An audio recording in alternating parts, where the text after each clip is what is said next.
Hey, good evening. Yeah, the title says it all. What to do when your load gets rejected.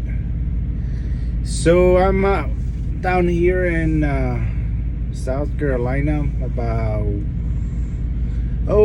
6 miles away from Ellery, South Carolina. There is a Food Lion distribution center right there that I was supposed to go and deliver about 42,000 pounds of baby bag spare ribs, which didn't happen this morning. I got there about 30 minutes before my appointment time. Got checked in with the security guard, and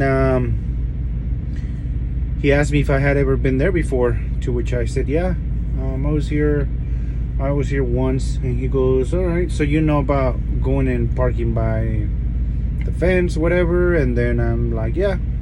He goes, okay, well, just make sure that when you back into a door that you chop your wheels and slide your tandems all the way to the back.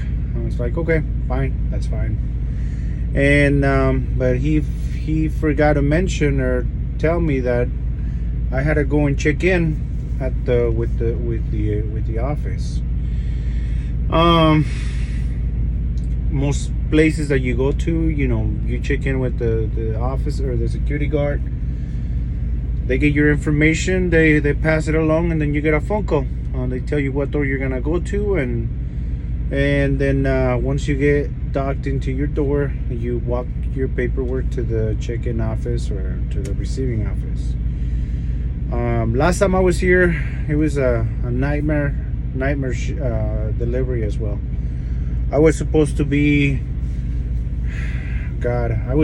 meeting my wife, which she was flying in, so that we could spend some time, go to the beach and do all that.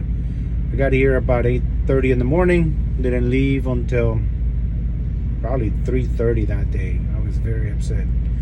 So the memories, whatever happened that day, I don't quite remember anymore. And so again,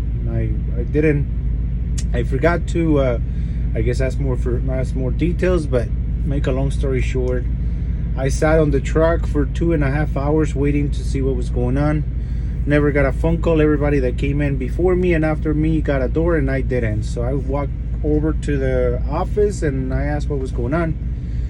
They asked me, they told me that I never checked in, that I was basically I wasn't gonna be able to get work done today.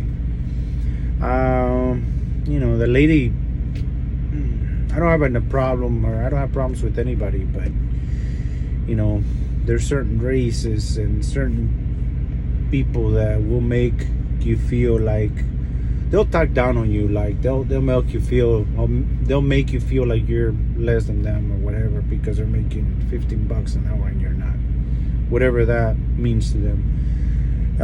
But yeah, so we got in a little he say, she say, I said, and try to explain to them that I was never told that. They called the security guard over, and he said, nope, I told you that you needed to check in. He never did. So I mean, it was, again, they basically just told me that I was lying, and I wanted to sit on my truck for 2.5 hours doing nothing, when we all know that that's not what we like to do. We like to get in, get unloaded, and get the heck out of there as fast as we can, because we normally got stuff going on. So yeah, they kicked me out. they kicked me out. They rejected my load because I told them that it was ridiculous, that they were trying to put the blame on me, and it was ludicrous. I said, this is wrong. This is ridiculus. And as I was saying that to the security guard, the manager came out and told me to take my HIT stuff elsewhere, that I was not going to be able to get unloaded, and to leave the premises. Yep, leave the premises. I was like, okay. So I had a few other words to express my frustration for them, which they were aware of. And then I left. I called the broker that I got this load from, kind of explained to them what was going on, tell them what had happened, and that I was basically banned from this place, that they didn't want me to go back. So that happened about 12:30 this afternoon, and broker said he would work on seeing what they could do. It took them about 3.5 hours to call me back and say, hey, I guess you've been banned from live from this place, which, trust me, I'm not very concerned about. I don't come here very often, and I don't ever want to come back regardless. But the main thing was to figure out what we were gonna do today with the load. So he made a few phone calls, and we decided that we were gonna have to cross dock the load, get into somebody else's trailer, take the stop over, get my paperwork so that we can get unloaded.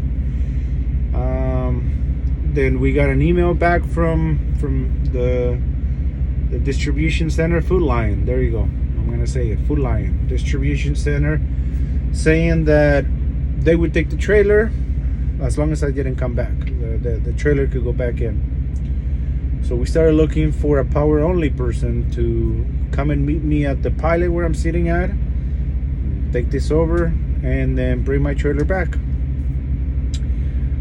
About an hour later, we found somebody that was willing to take it, and then about 30-40 minutes later afterwards, I got another phone call from the broker saying that they received an email from Food Lion stating that they would take me, that they wanted me to be there at 6:30 in the morning tomorrow, and they would take me, but to be in my best behavior. Basically, they were not gonna put up with my attitude or whatever the hell that was. If I would have said something bad to them, I promise you, I got nothing to hide. I would have man up and I said, this one is on me. I would have tried to figure out what the hell to do with this, but I didn't do anything wrong today. So they basically said, come back, we'll take you, but you say something wrong and you're not gonna be able to stay here. So I gotta go back in tomorrow, figure out how long I'm gonna be there. I'm probably gonna be there all day tomorrow, because I know that's how they are. They're probably gonna be mad. They're not gonna like me. They're already expecting the worst of me, so they're gonna make me be there all day tomorrow. But it is what it is. I had a load for today that I had to cancel to go back home, so I'm afraid to even book anything for tomorrow, because chances are I'm not gonna be able to make that pickup, because I'm gonna be there all day. But hopefully not. So I know the title said what to do when you get rejected.